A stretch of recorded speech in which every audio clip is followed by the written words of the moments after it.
What's good, it's your boy CJ Goodfella. Happy Thanksgiving to everybody out there. We back with the boxing clinic. Told you guys I was periodically going to drop some boxing videos and keep it still busy today for the most part on the holiday. And looks like Kell Brook has had a change of heart. He's going to move to 154 pounds from what I'm understanding.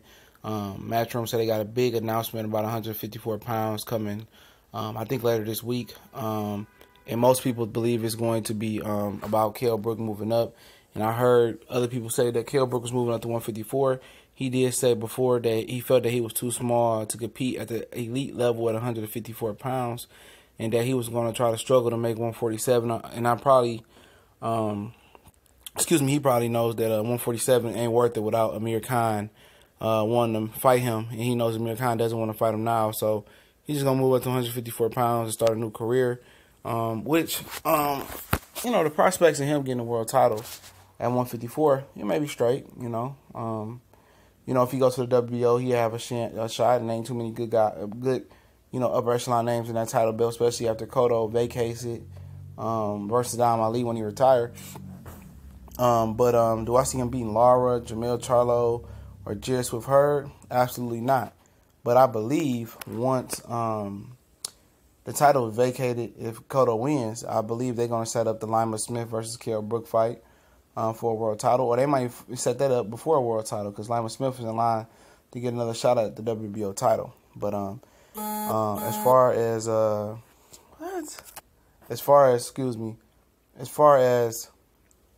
Kell Brook, being good at 154 pounds, I don't know.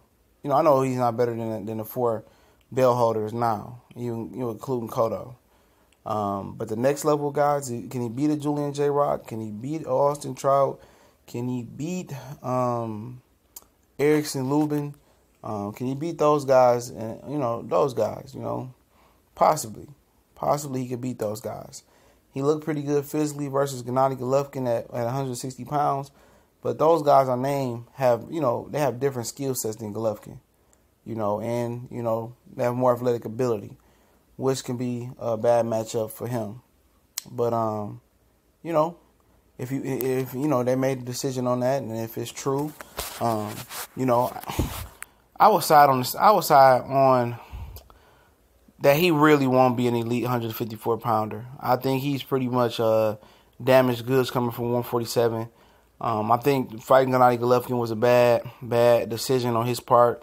And Eddie Hearn tried to talk him out of it, but he wanted to go through with it for the money.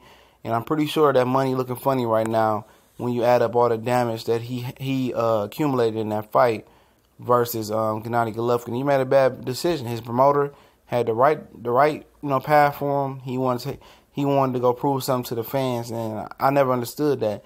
How you gonna prove something to the fans by moving up 2 weight classes when you haven't even proved your real worth at 147 pounds? You beat Sean Porter, but you didn't beat anybody else. You didn't beat another top guy there. Sean Porter's the guy who drew Julio Diaz. He's a guy who's he's a tier 2 welterweight at the highest. And that was what it was for him. But but the prospects of him, beating any of the belt holders, I don't like them. Because Cotto's going to move on. So maybe a vacant shot with Lima Smith might be in the works or something like that. But I don't see him beating Charlo. I don't see him beating Swift Hurd. I don't see him beating Arisnadi Lara. I don't see him beating some of the lower level guys, he might can get Trout. I don't know what Trout got left in the tank. Julian J. Rock, maybe. Erickson Lubin, maybe. But most definitely he can be a player at the tier 2 level and below of the 154-pound division. And we'll see, what they got in works for Kell Brook, man. What he got to come back with, how physically good he look. I think his skill level doesn't mesh good in that weight class. Let me put it to you that way. It's guys that can do what Kell Brook can do at that weight class, but are faster, quicker, powerful, and fresher than Kell Brook. And he's going to have an uphill battle. And I think his demise, without great promotion and great maneuvering around certain foes, is already written in stone. So I think his career is coming to a conclusion. The only thing he had left in his career to do that really could have, jump him from a decline or the plateau he's on now, which is a decline, more of a decline, is to, beat Amir Khan and retire and go on top, or try to fight Lama Smith for a world title after that. And Amir Khan don't want to fight, so I don't know what Kell Brook. Kell Brook's gonna try his, lottery ticket at 154. And in my opinion, if he fighting certain guys, the tier 2 level, especially the tier 1 level, the elite level, 154 pounds, he gonna get smashed. He gonna get Hawk smashed. And it is what it is. He played his cards wrong by moving up 2 weight classes to fight Golovkin before proving anything at his weight class. And now his weight class is full of young talent and full of money. And by moving up to 160, he put strain on his body even more, in addition to it being hard to make 47. But